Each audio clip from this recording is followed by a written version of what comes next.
Il faut bien comprendre que l'astrologie est d'une utilisation extrêmement simple et que les astrologues se sont ingéniés à complexifier l'astrologie. Je veux dire par là que si nous avons par exemple des cycles de 7 ans, on n'est pas dans l'urgence. On est dans un. C'est comme par exemple si on sait qu'on est sous la présidence de monsieur Untel pendant 5 ans, on n'est pas dans l'urgence. On sait que ça va durer. Or, on a créé une espèce de précipitation, n'est-ce pas, en leur disant attention, à quel moment vous êtes né, et voilà, et à quel moment tel transit va se produire, etc. etc. Et ça exige des calculs, des outils de travail, des éphémérides, des télescopes, etc. Alors qu'en réalité, c'est extrêmement simple.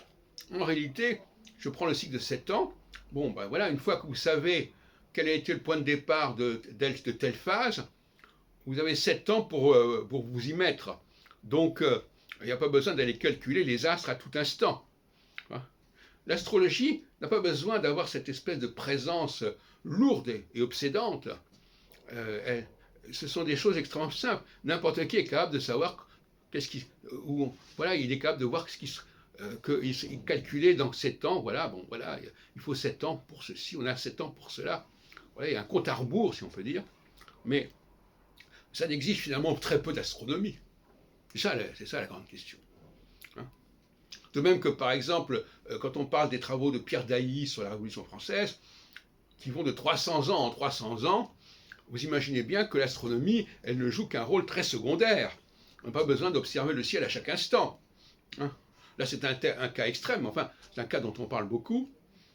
Donc, finalement, alors qu'on pourrait avoir une astrologie extrêmement simple, avec des périodes relativement longues, que ce soit 7 ans, que ce soit 300 ans, que ce soit 20 ans, etc., et on veut nous faire croire qu'il faut absolument regarder la réalité astronomique de jour en jour, de mois en mois, de semaine en semaine, et puis, etc., etc. Donc là, il y a une volonté d'imposer une dictature astronomique, une connaissance extrêmement pointue de l'astronomie, là où l'astrologie n'en a pas besoin. De la même façon que je suis contre l'astrologie individuelle. On a besoin d'une information collective. À un moment donné, voilà, il y a une phase qui est comme ça, c'est pour tout le monde. Maintenant que chacun réalise et vive cette phase de façon individuelle, ça, ce n'est pas de l'astrologie. Ça, c'est en deçà de l'astrologie, c'est en aval. Et ça concerne toutes sortes de disciplines, d'aide, de bien-être, etc. L'astrologie peut se mettre au service de tout ce qu'on voudra. Mais elle donne un cadre. Mais c'est tout. Donc là encore, vouloir faire l'astrologie individuelle, c'est encore une fois donner la part belle à l'astronomie, parce qu'il va falloir regarder les positions des planètes à la naissance de chaque personne, et donc il va falloir appeler un expert de cette question. Mais si on renonce au thème natal, eh bien à ce moment-là, les astronomes qui font ces calculs, on n'en a rien à faire. Ils ne servent à rien. Ils servent à donner des repères comme ça, une fois par an, ou une fois tous les mois ou tous les 3 mois, etc. Mais ça ne va pas plus loin. Voyez-vous ? Donc voyez-vous, on est envahi par des experts qui veulent nous compliquer les choses, qui veulent nous compliquer la vie, qui veulent nous complexifier la réalité qui est d'ailleurs complexe, mais l'astronomie n'est pas responsable de cette complexité.